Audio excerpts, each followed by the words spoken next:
दोस्तों, कैसे हैं आप लोग। उम्मीद करता हूं कि आप सब अच्छे होंगे और काफी मजे में होंगे। दोस्तों, मैं आज आपको एक ऐसी कहानी बताने वाला हूं जिसे सुनने के बाद आपको अपने जीवन के दुख और दर्द दोनों ही कम लगने लगेंगे। जब आपको यह पता चलेगा और इस बात का एहसास होगा कि जंगली जानवरों का जीवन कितना मुश्किल भरा होता है और वे किन कठिनाइयों से हर रोज गुजरते हैं। बहरहाल, आपको जानकर हैरानी होगी कि प्रकृति एक समय जितनी ज्यादा खूबसूरत लगती है, वही दूसरी ओर यह कई गुना खतरनाक और ब्रूटल होती है। और ऐसे ही हालातों में हर रोज जिंदगी की जंग लड़ते हैं यह जंगली जानवर और मुसीबतों का सामना करके अपने आप को बचाए रखते हैं ताकि वे अपने वंश को आगे बढ़ा सके और प्रकृति में अपना छाप छोड़ सके। सच कहूं तो ज्यादातर मुसीबतें शाकाहारी जानवरों के जीवन में आती है, जिसके कारण हर बार उनके सिर पर मौत का साया मंडराता रहता है। खाते वक्त या फिर पानी पीते वक्त मौत कभी भी दस्तक देने को तैयार रहती है। अफ्रीका में मौजूद सवाना में रहने वाले एनिमल्स को बहुत ही ज्यादा सतर्क रहना पड़ता है, जिससे कि उन्हें अपने तरफ आते हुए खतरों का पता चल जाता है। खुले मैदानों में शाकाहारी जानवरों को थोड़ी राहत मिलती है, जिससे कि कोई शिकारी ताक लगा के हमला नहीं कर सकता है, और अगर हमला करने की कोशिश भी करता है तो उन्हें इस बात का पता चल जाता है। लेकिन जितना खुला मैदान उतना ही खतरा है नए जन्मे बच्चों के लिए। अगर उनको छुपने के लिए जगह नहीं मिलेगी तो किसी भी शिकारी की नजर उन पर पड़ जाएगी। ऐसे हालात में माँ के सामने बहुत ही खतरनाक दुविधा आ जाती है, अपनी जान बचाए या फिर बच्चे की जान बचाए, क्योंकि शिकार करना शिकारी जानवरों के लिए बड़ा ही आसान हो जाता है। अफ्रीकन सवाना एक ऐसा जंगल है जो कि घर है धरती के माहिर शिकारियों का, जो कि सिर्फ एक मौके की तलाश में होते हैं कब उन्हें शिकार करने का मौका मिले, और उनके इसी इच्छा को पूरा करते हैं थॉमसन गजिल्स के बच्चे। ज्यादातर थॉमसन गजिल के बच्चे 1 घंटे भी जिंदा नहीं बच पाते हैं। उनके पैदा होते ही शिकारियों को उनका पता चल जाता है। ज्यादातर शिकारी उनके तरफ खुशबू से खींचे चले आते हैं। सवाना में अगर किसी बच्चे का जन्म होता है तो उसकी गंध सभी ओर फैल जाती है, जिससे कि उनकी मौजूदगी का पता सबको चल जाता है। अगर उनको जिंदा रखना है तो माँ को हर हाल में किसी शिकारी के नजर पड़ने से पहले ही उन्हें साफ करना होगा, जिससे कि वह शिकार होने से बच सकते हैं। लेकिन कभी कभार माँ का पहरा ही बच्चों के लिए खतरा बन जाता है, क्योंकि शिकारी जानवर को यह पता चल जाता है कि जरूर माँ ने किसी बच्चे को जन्म दिया है, इसीलिए वो वहां से हिल नहीं रही है। ऐसा देखा गया है कि इंसानों से ज्यादा एनिमल्स अपने बच्चों के लिए ज्यादा खतरा उठाते हैं। उनमें भी इमोशंस को देखा गया है, लेकिन कभी कभी अपने बच्चों को बचाने के लिए माँ एक बहुत ही गलत रास्ता चुनती है। वह अपनी जान को दांव पर लगा देती है, जिससे कि उसके बच्चे की जान बच जाए। अगर किसी बच्चे को जिंदा रहना है तो उसे शिकारी की नजर से बच के रहना पड़ेगा। जिंदा रहने के लिए उसे बिना किसी हरकत से जमीन पर पड़े रहना होगा, जिससे कोई शिकारी की नजर उसके ऊपर ना पड़े। अगर वह किसी भी तरह की हरकत करता है तो शिकारी को उसके बारे में पता चल जाएगा और उसके चुंगल से बच पाना लगभग नामुमकिन होगा। ऐसा ही एक शिकारी है जिसे हम चीता के नाम से बुलाते हैं। चीता ज्यादातर थॉमसन गजिल के बच्चों का शिकार करते हैं, क्योंकि वह उनके लिए आसान शिकार होते हैं। सच तो यह है कि चीता बहुत ही सहनशील जानवर होता है। उनके अंदर धैर्य काफी कूट कूट कर भरा होता है और वे कभी भी हड़बड़ी में शिकार नहीं करते हैं। ज्यादातर चीता की नजर जमीन पर पड़े छोटे बच्चों पर ही होता है। उसके शिकार करने में उनकी कोई एनर्जी वेस्ट नहीं होती है, पर फिर भी कई बार गजिल के नन्हे बच्चे चीता को चकमा देने में कामयाब हो ही जाते हैं। जमीन पर गिरे नन्हे गजिल किसी रेत के ढेर की तरह लगता है, जिससे कि चीता का उनके तरफ ध्यान नहीं जाता। लेकिन कई बार दूध के कारण नए जन्मे बच्चे हलचल कर देते हैं, जिससे कि वह पैदा होते ही मार दिया जाता है। लेकिन कई बार तो मौत छूकर चली जाती है, जिससे कि माँ और बच्चे दोनों की जान में जान आती है। लेकिन अगर कोई बच जाता है तो जाहिर है कोई और मारा जाता है, जो चीता को अपनी तरफ आने से रोक नहीं पाता है और मौत के आगोश में चला जाता है। दोस्तों, यह तो हमने जमीन पर रहने वाले एनिमल्स के बारे में सुना, लेकिन इससे भी ज्यादा तो समुद्र में रहने वाले एनिमल्स का जीवन खतरे में होता है। जब वे पैदा भी नहीं होते हैं, जब ही उनके ऊपर मौत का साया आ जाता है। कई सारों का जीवन तो पैदा होते ही मुश्किलों से चालू हो जाता है, तो कई सारे तो पैदा होते ही मार दिए जाते हैं। ऐसा ही कुछ जीवन है समुद्री टर्टल्स का। उनको तजुर्बा न होने के कारण उन्हें अपने दिल की आवाज सुनकर अपने जीवन की शुरुआत करनी पड़ती है। पहले तो पैदा होने के बाद टर्टल्स को खुदाई करके रेत के बाहर आना पड़ता है, जिसे तो कई बच्चे पूरा कर पाते हैं, लेकिन ऐसे भी बहुत बच्चे होते हैं जो कि रेत में दबकर मर जाते हैं। लेकिन जो पूरी तरह से रेत से बाहर निकल जाते हैं, उन्हें बाहर आते ही अपनी जान बचाने के लिए कसमकस करनी पड़ती है। कई सारे बर्ड्स होते हैं जिन्हें टर्टल्स का शिकार करने में बहुत मजा आता है, जो कि सिर्फ टर्टल्स का इंतजार करते रहते हैं कि कब टर्टल्स के बच्चे होल से बाहर आए और उनका शिकार किया जा सके। समुद्री टर्टल्स का ज्यादा शिकार होने की वजह से उनकी तादाद में गिरावट आ रही है, जिससे कि कई बार फीमेल्स मेल्स के मुकाबले ज्यादा होते हैं। अगर कोई मेल टर्टल्स का जन्म नहीं हुआ तो धीरे धीरे करके कुछ दिनों बाद समुद्री टर्टल्स विलुप्त हो जाएंगे। 100% बच्चों में सिर्फ 20% बच्चे ही जीवित बच पाते हैं। समुद्र में पहुंचने के बाद भी सफर बहुत करना पड़ता है। अगर जिंदा बच गए तो 10 साल बाद वही बच्चे बड़े हो जाएंगे और अपनी माँ की तरह अंडे देने के लिए जमीन पर आएंगे। लेकिन दोस्तों, समुद्र पल पल बदलती हुई दुनिया है। समुद्र में रहने वाले जीव समुद्र के रहमो करम पर जीवित रहते हैं, लेकिन रहमो करम करना प्रकृति के खिलाफ है।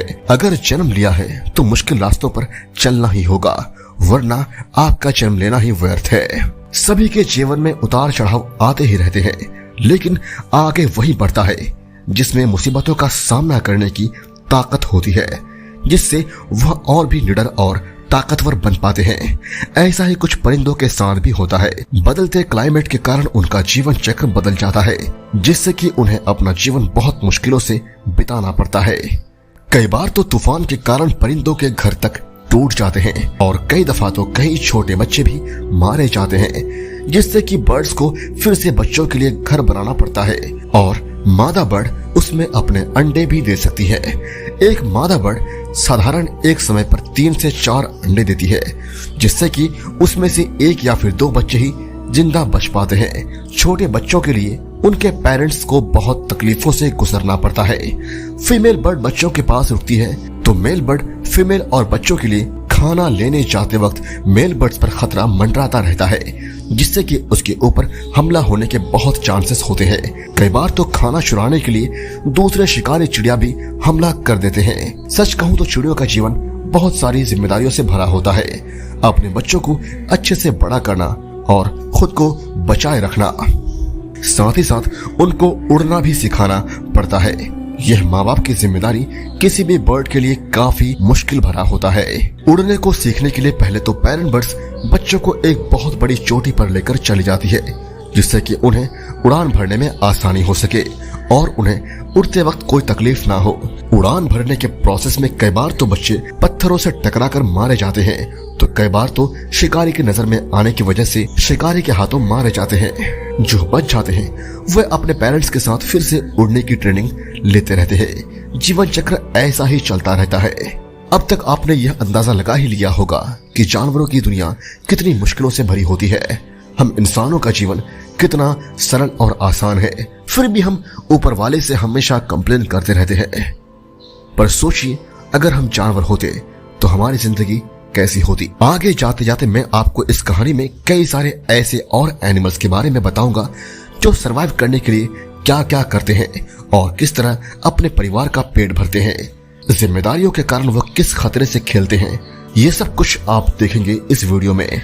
आपने कई बार देखा होगा कि जैगुआर सिर्फ जंगल में नहीं बल्कि नदी के किनारे पर भी रहते हैं। आपको जानकर हैरानी होगी कि वहां पर जैगुआर को क्रोकोडाइल का शिकार करते हुए देखा गया है।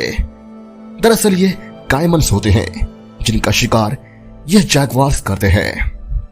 गहरे पानी में उतर कर यह जैगुआर्स पानी में ताक लगाकर बैठे रहते हैं। हालांकि कई बार खतरा यह भी होता है कि कहीं ऐसा ना हो कि शिकारी ही शिकार बन जाए, क्योंकि ये काइमन्स भी काफी खतरनाक जानवर होते हैं। लेकिन ये जगुआर इतने चालाकी से पानी में रहते हैं कि अगर कोई हलचल हो जाए तो वे तुरंत उस पर हमला कर देते हैं, जिससे कि काइमन को संभलने का मौका नहीं मिलता है। जगुआर अपने नुकीले दांत काइमन के गर्दन में गाड़ देता है और उसे घसीटकर जमीन की तरफ ले जाता है, और ऐसा करते हुए उसने काफी खतरा उठाया है। लेकिन जब खतरा बड़ा होता है तो इनाम भी काफी बड़ा मिलता है। सच तो यह है कि कैमरे में पहली बार इतने खतरनाक शिकार के मोमेंट को कैद किया गया है, जिसमें एक जगुआर अपने से बड़े काइमन को घसीट कर ले जाता है। अमेरिका के फैले मैदान में गहरी ठंड का आतंक फैल चुका है, जिससे बच पाना किसी के बस की बात नहीं है। पर अपनी जान को खतरे में डालकर ये बाइसन्स अपना जीवन जीते हैं। यहाँ टेम्परेचर -40 डिग्री तक जा पहुंचता है और ऊपर से बारिश भी बर्फ वाली होती है, जिससे कि बाइसन को चलने में भी दिक्कत आती है, पर उसका कुछ फायदा नहीं होता है। खाने के लिए उन्हें बर्फ की परत को हटाकर खाना पड़ता है, जिसके कारण उनकी आधी से ज्यादा ताकत इसी में चली जाती है। इतनी मेहनत के बाद उन्हें फलस्वरूप मिलता है तो सिर्फ सूखे घास। सूखी हुई घास से उन्हें कुछ होने वाला नहीं है, पर जीने के लिए मेहनत तो करनी पड़ेगी। दिन में बाइसन को जीने के लिए 10 केजी घास तक खानी पड़ती है। अपने इतने बड़े शरीर को ताकत की जरूरत तो पड़ती है। कई बार तो बाइसन भूखे मरते हुए भी देखे जा रहे हैं। ज्यादातर ठंड के असर छोटे बच्चों पर देखा गया है, लेकिन खुले मैदान में मौत सिर्फ ठंड से नहीं बल्कि वहां मौत छुपकर दस्तक दे रही होती है। कई बार अचानक दुश्मन हमला कर सकते हैं। ठंड के मौसम भेड़ियों का दोस्त होता है। जब ठंड से किसी की जान चली जाती है तब वे भेड़ियों का खाना बनता है, जिससे यह पता चलता है कि किसी की कमजोरी से किसी का दावत हो जाता है। और प्रकृति ऐसी ही है। एक समय ये बड़ी ही खूबसूरत लगती है तो वही दूसरी तरफ ये बहुत ही निर्दय हो जाती है। और जंगल में जिंदगी ऐसी ही चलती है। दुनिया के सबसे बड़े भेड़िए अमेरिका में देखे गए हैं और ज्यादातर भेड़िए झुंड में रहते हैं, जिससे कि उन्हें शिकार करने में आसानी होती है। सबसे बड़ा झुंड आज तक 25 भेड़ियों का देखा गया था। बाइसन भेड़ियों से कई ज्यादा बड़े होते हैं, जिसे एक अकेला भेड़िया कभी नहीं मार सकता, इसलिए वे झुंड में शिकार करते हैं। और अगर किसी बड़े बाइसन का शिकार करना हो तो झुंड भी बड़ी होनी चाहिए। बाइसन अगर एक जगह पर खड़े हैं तो सुरक्षित है, लेकिन भेड़िए ये भली भांति जानते हैं कि अगर शिकार करना है तो उन्हें अफरा तफरी करनी पड़ेगी, जिससे कि कोई एक बाइसन अपने हर्ड से दूर हो जाएगा। भेड़िए अपना काम चालू कर देते हैं। वो बाइसन के पीछे भागना शुरू कर देते हैं, जिसके कारण सभी और अफरा तफरी मच जाती है। बाइसन जंगल में भागकर सबसे बड़ी गलती करते हैं, क्योंकि पेड़ बाइसन के झुंड को तितर बितर कर देता है, जिससे कि उन्हें भागने में परेशानी होती है। और फिर उनमें से जो कमजोर होता है वो झुंड से अलग होकर भेड़ियों के सामने आता है, जिससे कि भेड़ियों का पूरा झुंड उस पर टूट पड़ता है और बड़ी बेरहमी से उसे मार डालता है।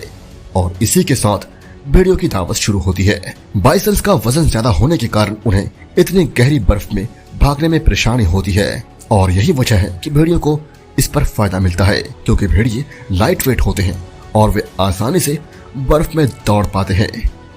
जो कमजोर होते हैं वो थक जाते हैं, जिससे कि भेड़िए उसे जकड़ लेते हैं। बाइसन बचने के लिए बहुत मेहनत करता है, लेकिन एक अकेला बाइसन आसान शिकार होता है। अगर वो छोटा बच्चा है तो और भी आसान होता है। उसकी जान लेना भेड़ियों को एक अव्वल दर्जे का शिकारी बनाता है। दोस्तों, यह था एपिसोड 1 नेट जियो डॉक्यूमेंट्री के समरी का hostile planet the ultimate survivors. जल्द ही आएगा एपिसोड 2, इसीलिए वीडियो को लाइक करके चैनल को सब्सक्राइब करना मत भूलिएगा, क्योंकि आप देख रहे हैं facts phylum the amazing kingdom of animals.